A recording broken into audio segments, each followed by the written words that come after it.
Olá, nós estamos aqui com mais um programa Opinião e hoje o tema vai ser ditadura. No dia 22 de setembro, sexta-feira passada, completaram-se 40 anos da conhecida invasão da PUC de 77 pela polícia política do então presidente Ernesto Geisel, que foi comandada diretamente pelo secretário de Segurança Pública de São Paulo, o coronel Erasmo Dias. Essa ação ficou bastante conhecida pela brutalidade da violência com que foi feita. E para falar sobre o tema, a gente trouxe hoje Luiz Carlos Prates, o Mancha. O Mancha é operário da GM, dirigente do PSTU, entrou na Liga Operária em 1976, também foi da CS, que é a Convergência Socialista, que deu origem ao PSTU depois. E o Mancha estava na PUC naquele dia e vivenciou esses episódios. Oi, Mancha, tudo bem? Oi, tudo bom? Mancha, conta pra gente um pouquinho como aconteceu essa repressão, por quê, o que vocês estavam fazendo lá? Então, no dia 22 de setembro de 1977, foi reconstruída a União Nacional dos Estudantes. A União Nacional dos Estudantes era proibida, ela foi destruída e fechada pelo regime militar. E nesse dia 22, aliás, num dia anterior, no dia 21, houve tentativa de reuniões estudantis da Comissão ProUni para criar a UNE. Só que nesses dias 21, todos esses encontros eles foram reprimidos, não houve prisões. E no dia 22, a PUC estava completamente cercada, estava fechada, assim como todo lugar onde houvesse possibilidade de ver qualquer reunião estudantil. E o que aconteceu foi que, naquele momento, foi simulado várias reuniões em vários locais, com repressão em vários locais, e na PUC, numa sala de aula, simulando uma aula, poucas dezenas de dirigentes estudantis fundavam clandestinamente a União Nacional dos Estudantes. Depois desse episódio, à noite, foi feito um ato público para poder comemorar a fundação da UNE. Foi um ato público que estava sendo feito pelas lideranças paulistas, porque aqueles que fundaram a UNE, naquela reuniãozinha pequena, clandestina, de uma sala de aula da PUC, retornaram para os seus estados para se proteger e não serem presos. E foi feito um ato, nesse ato tinha 2.000 pessoas. Então, 3.000 pessoas, né? E o regime militar, que foi ludibriado, que foi enganado por essa situação, ficou bastante bravo e resolveram reagir. Então, foi uma ocupação, uma invasão da Assembleia. A Assembleia se dava ao ato, né? Se dava na portaria do Tuca, com mais de 3.000 estudantes, e teve uma invasão policial medonha. Foi a maior repressão sobre o movimento estudantil da época, uma repressão com milhares de soldados, com cães, com bombas, e que dispersaram o pessoal correu para dentro da PUC, e a PUC foi literalmente invadida pela tropa. Houve bombas, houve detidos, houve feridos, houve pessoas que foram queimadas pelas bombas, e eles entraram de sala e prenderam todo mundo. Foram mais de 1.000 presos nessa operação, que foram carregados em cerca de 50 ônibus até o batalhão Tobias de Aguiar. Eu estava entre esses 1.000 presos, que foi a rota, e já era a rota. E lá foi feita uma triagem. Dessa triagem, 92 foram para o temido DOPS, Departamento de Ordem Social e Política. E também eu fui um dos que foram para esses 92. E desses 92, pela manhã, alguns foram liberados, e foram 32 que foram indiciados na Lei de Segurança Nacional. Também eu e outros companheiros fomos indiciados na Lei de Segurança Nacional. Foi uma ação bastante violenta, teve uma repercussão muito forte. Agora, no outro dia também a reação foi bastante grande. A maioria das universidades realizaram greves, começaram a acontecer passeatas, manifestações, mobilizações pelo país todo. E isso levou a que houvesse uma mudança brusca da repressão, né? A gente estava indiciado significaria que continuaria preso e que não saberia qual que seria o dia de amanhã, e que de repente, mais ou menos no meio do dia do dia 23 começou a libertar mesmo aqueles que estavam indiciados. Então, esse movimento teve uma repercussão grande que aprofundou, inclusive, a crise do regime militar. Repercutiu numa ampliação da luta pelas diretas, numa reorganização do movimento estudantil, depois construiu a UNE, depois começaram a ampliar as greves operárias e fortaleceu um movimento que acabou com a ditadura. Teve anistia em 79 e, na verdade, foi um tiro que o regime militar deu e saiu pela culatra, mas foi uma repressão muito forte e marcou uma geração. Falou, inclusive, que tu falou de pessoas queimadas, né? Então, na época, eu lembro em 2007 a gente entrevistou a Maria Cristina Salai, que estava lá também, e ela deu relato de uma amiga dela que estava pegando fogo, assim, do lado dela, e aí o Erasmo Dias, ele deu uma declaração ao jornal Contraponto, dizendo o seguinte: a Monte Alegre, que é a rua da PUC, né, ali onde fica a PUC até hoje, a Monte Alegre é muito estreita e mulher não sabe fugir. E mulher usava calcinha e sutiã de nylon. A fumaça do gás lacrimogêneo é quente para burro. Resultado, queimou lá umas 7 ou 8 meninas. Então esse era o clima. Esse era o clima. Não, foi uma situação absurda, porque eles jogaram as bombas para dentro da universidade. E realmente a Monte Alegre, o corredor era um corredor pequeno. E depois, subindo nos corredores, eram pequenos também os corredores entre as salas de aula. E ele jogava as bombas, as pessoas correndo, as pessoas correndo, às vezes caíam em cima da bomba e chegou a várias companheiras que foram queimadas, bastante queimadas, né? Inclusive companheiras na época da Liga Operária, do grupo estudantil Proposta na PUC, que foram queimadas. Eles chegaram a usar, inclusive, arma de guerra, né? Bomba de fósforo. Foi realmente E depois eles entraram e fizeram um cordão polonês, e você passava, muitos batiam na cabeça das pessoas e tal. E foi uma operação comandada pessoalmente pelo Erasmo Dias. Erasmo Dias era o chefe da segurança, secretário de segurança pública. Ele pessoalmente veio com os soldados, e a operação no DOPS foi comandada também pessoalmente pelo Romeu Tuma. O Romeu Tuma também era muito temido e era o chefe das operações do Departamento de Ordem Social e Política, que é onde tinha repressão política, onde as pessoas, depois que entravam, sofriam torturas e não entrava no DOPS, não sabia como saía, né? Era o maior temor. Né? Era o maior temor. E muitos nossos da Liga Operária naquele dia foram presos. Vamos trazer um pouquinho para os dias de hoje, porque acho que é importante a gente retomar por que a gente falar de ditadura hoje, né, 40 anos depois, a gente está falando desse tema de novo. E com a crise política, a corrupção, tudo que a gente está vendo aí, é um tema que voltou à tona, né? Então, muita gente acha que, diante da corrupção, diante de toda a bandalheira que a gente está vendo no país, acha que talvez uma intervenção militar, uma ditadura militar seja a solução para acabar com tudo isso. Então, tem algumas pessoas que realmente acreditam, né? Inclusive, sendo reforçado, a gente viu aí a declaração do general Hamilton Mourão, falando que poderia sim haver, e depois aí o general teve toda uma crise no exército, o general Vilas Boas teve que remendar, acabou que o Mourão não foi punido, mas, né, teve uma crise meio que uma crise institucional aí.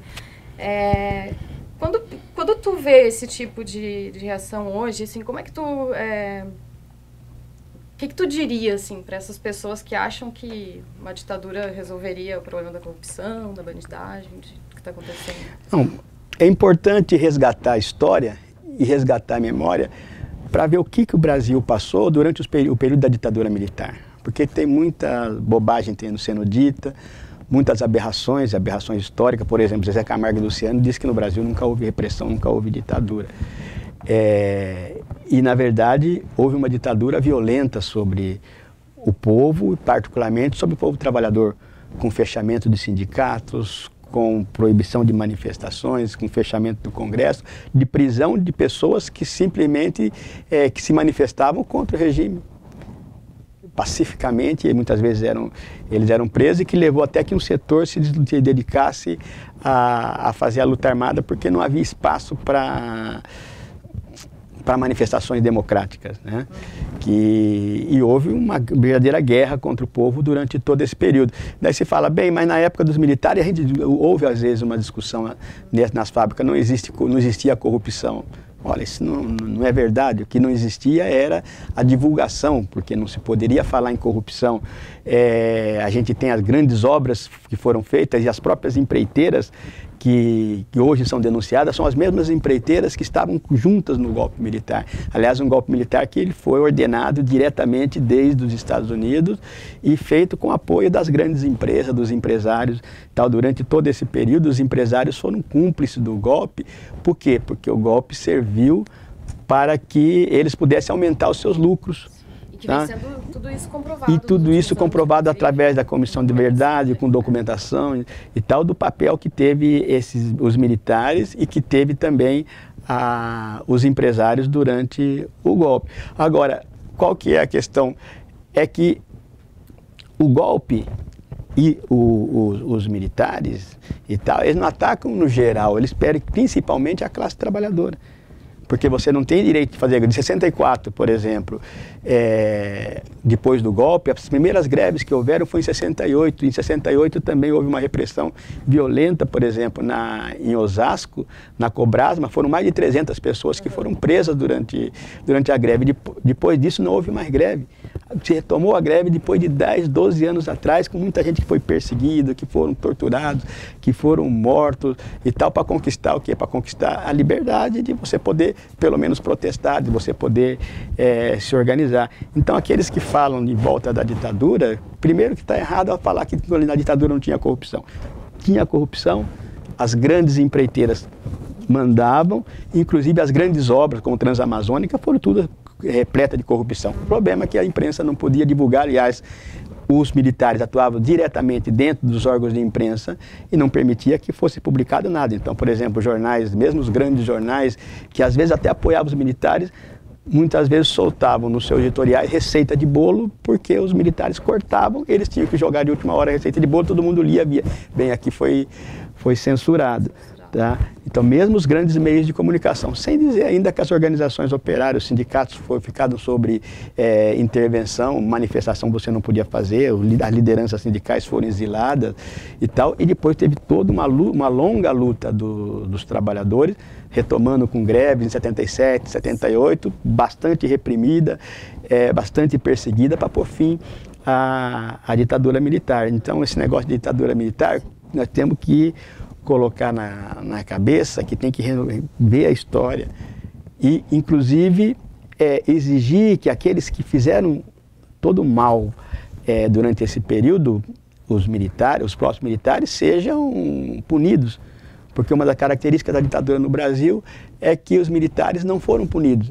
Eles fizeram o que fizeram com o país, eles fizeram o que fizeram com as pessoas, eles liquidaram pessoas, liquidaram família, milhares de desaparecidos, e não houve nenhum tipo de punição. É preciso que seja punido os torturadores no regime militar. Que é uma batalha, né, que vem sendo que é uma batalha que vem sendo feita, e infelizmente o PT ficou 12 anos no governo e fez muito pouco não fez nada para poder punir os militares. E por isso que hoje, muitas vezes, as instituições militares parecem como alguma coisa que seja neutra, que está imune e tal, mas eles fizeram muito mal à nação e que não devem retornar. Aí, só para a gente encerrar, então, de fato, há um aumento da repressão hoje, mas, né, porque há um aumento das lutas e tal, e algumas pessoas ficam impressionadas com isso. Surgem figuras como o Bolsonaro falando qualquer coisa, esse cara mesmo que a gente comentou agora, né, do Exército. O que tu diria sobre esse impressionismo que tem com relação à repressão? O que tu diria para as pessoas, assim, sobre hoje, o que está acontecendo hoje? Tem algum grau de comparação com o que era a ditadura? O que existe hoje, existe uma polarização da luta de classe, é a primeira coisa. Porque existem muitas greves, existem muitas lutas, existem muitas manifestações. Se você pegar, por exemplo, desde 2013, se somam as manifestações no país. Existe uma nova situação no país. Então, um exemplo categórico disso é a Avenida Paulista. Na Avenida Paulista, até 2013, era proibido fazer manifestação. era proibido. Depois da jornada de julho, e que houve aquelas manifestações, não só na Avenida Paulista aqui em São Paulo, mas houve em todo o país, em todos os locais e tal, as manifestações começaram a ser uma constante, seja nos grandes centros, seja na periferia e tal. As pessoas estão se manifestando, estão se mobilizando. Depois vem manifestações contra a corrupção, salário e tal. Então existe uma luta, porque as pessoas veem que não dá mais para ficar essa situação e começa a se movimentar.